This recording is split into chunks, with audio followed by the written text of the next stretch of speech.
Olha aí, Ari. Flávio Dino barra supersalários no serviço público e plenário do STF avalia a decisão dia 25.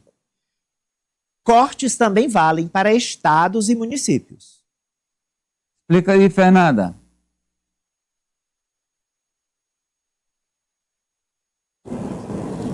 Esse aí foi um tema polêmico, viu, Amadeu, que tomou conta aqui dos debates essa semana, porque, de acordo com os próprios parlamentares que se colocaram contra a aprovação desse projeto, esse reajuste dos servidores federais, estaduais e municipais, né, dos servidores públicos, foi um projeto aprovado de forma muito rápida, sem muita discussão. Foram 3 horas entre a colocação desse projeto na pauta e a aprovação já para conseguir colocar isso aí para frente. E aí, o ministro Flávio Dino decidiu barrar, por quê?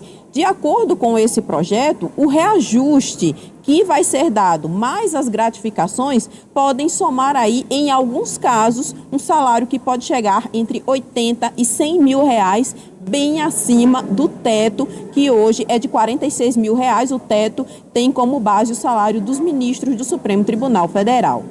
A gente tem aqui algumas cartelas explicando do que se trata esse projeto, a decisão do ministro Flávio Dino e o que acontece a partir de agora. Vamos acompanhar aqui as informações. O projeto determina o reajuste para esses servidores, tanto efetivos quanto os servidores de carreira e também aqueles servidores que têm cargos de confiança. Os reajustes variam aí entre 8,6% e 9%. E aí, além desse reajuste, também determina o aumento dos dias de folga. A cada 10 dias trabalhados, um dia de folga, ou em alguns casos, a cada 3 dias trabalhados, um dia de folga. Além disso, também fica determinada a gratificação que pode chegar a 100% do salário. Então, o servidor que ganha já o teto 46 mil reais pode ter um salário que vai ultrapassar 80 mil reais, vai chegar a 90 mil reais de salário. Além disso, alguns penduricalhos, como o auxílio panetone e o auxílio peru, também estariam incluídos, principalmente na época de Natal. Um outro ponto do projeto é que ultrapassa aí o teto de 46 mil reais. Aí, o ministro Flávio Dino resolveu barrar esse projeto porque ele entende que fica totalmente fora do que determina a Constituição um aumento tão grande para esses servidores. A decisão do ministro Flávio Dino é de que, a partir de agora, há um prazo de 60 dias para que tanto o Executivo quanto o Legislativo e também o Judiciário revisem e suspendam esses reajustes e esses benefícios que não têm respaldo legal, que ficam fora do que determina a Constituição brasileira. Essa determinação dessa revisão e dessa suspensão também vale para os estados e municípios. Depois dessa decisão, que foi uma decisão monocrática do ministro Flávio Dino, né, foi uma decisão liminar, agora, os outros ministros, o Pleno do Supremo Tribunal Federal, precisa analisar essa determinação e já foi marcada a data para que isso aconteça. A votação, a análise presencial dessa determinação vai acontecer no próximo dia 25 agora de fevereiro, numa sessão presencial no Supremo Tribunal Federal. E, claro, como todo assunto polêmico, aconteceram as reações por parte de parlamentares, de autoridades e de sindicatos. A gente trouxe aqui algumas reações por parte de alguns sindicatos e associações.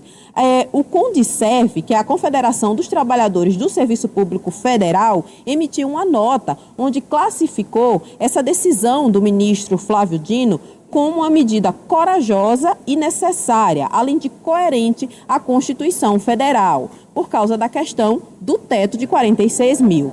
Além disso, o Sindicato dos Servidores da Administração Pública do Distrito Federal também emitiu uma nota onde diz o seguinte, abre aspas, penduricalhos são estratégias de burlar a remuneração efetiva dos servidores. Eles também dizem nessa nota que são favoráveis à valorização do servidor, mas dentro de um contexto do que permite a lei brasileira. A CUT, Central Única dos Trabalhadores, também se manifestou.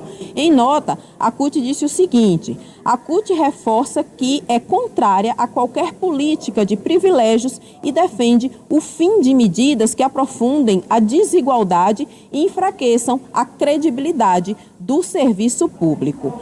E aí, toda essa polêmica que gerou, acabou trazendo uma repercussão aqui para o Congresso Nacional. Por quê?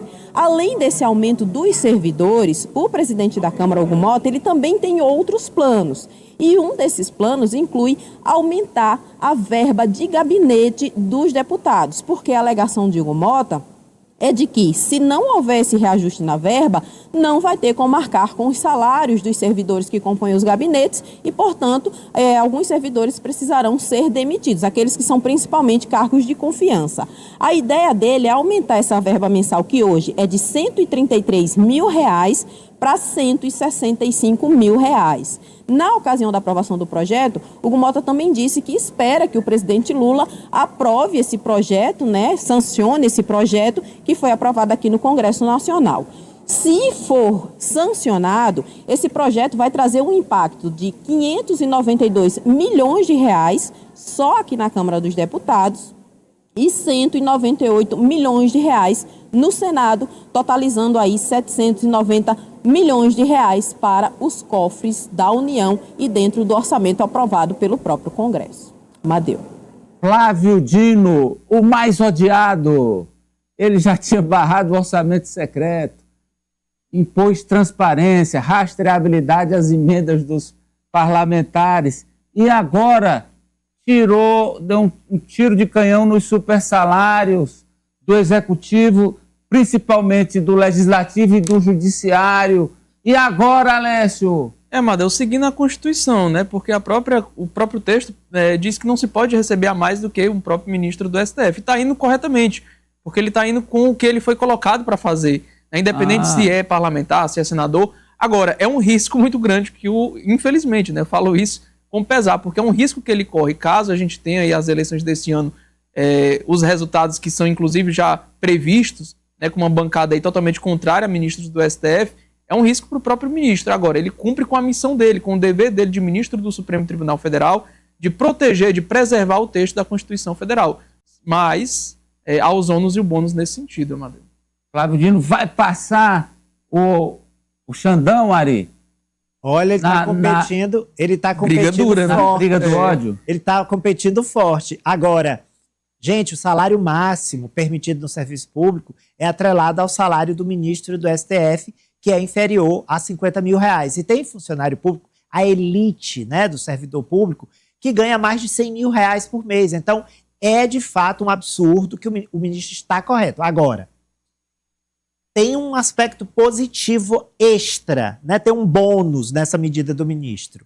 Quem sabe agora o Congresso finalmente não aprove a reforma administrativa, ou pelo menos comece a discutir essa reforma. A gente sabe que é um ano eleitoral, é muito complicado mexer nesse vespeiro. Além do mais, eles só vão trabalhar de verdade até ali junho, depois do recesso de julho não vão mais, mas pelo menos iniciar a discussão para concluir no ano que vem. Acho que não, mas é preciso acreditar. Agora, a Fernanda e a PF no Amapá, fraude com os idosos, com os velhinhos no Amapá. Olha aí, Ari. Polícia Federal mira gestão fraudulenta e investimentos de Fundo de Previdência do Amapá no Master. Policiais cumprem mandados de busca e apreensão. Vai, Fernanda.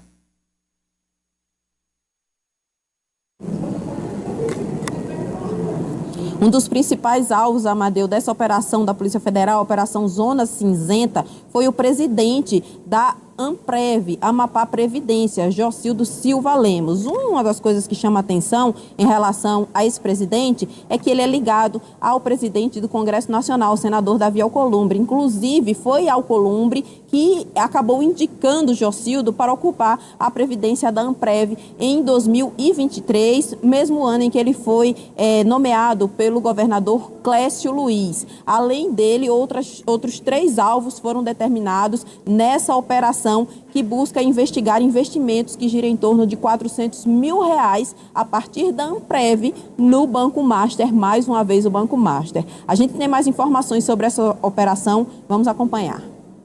A Polícia Federal cumpriu hoje 4 mandados de busca e apreensão em Macapá na Operação Zona Cinzenta.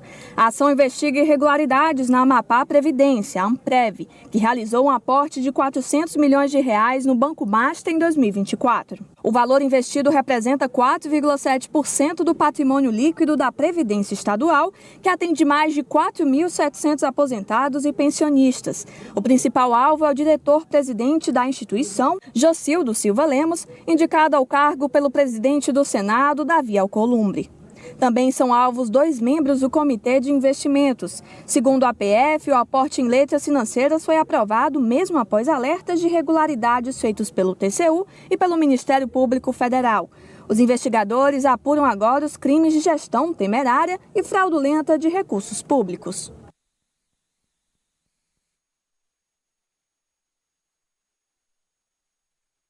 Só corrigindo, Amadeu, como foi dito nas nossas informações, são 400 milhões de reais exatamente, e aí a Amprev se manifestou, né?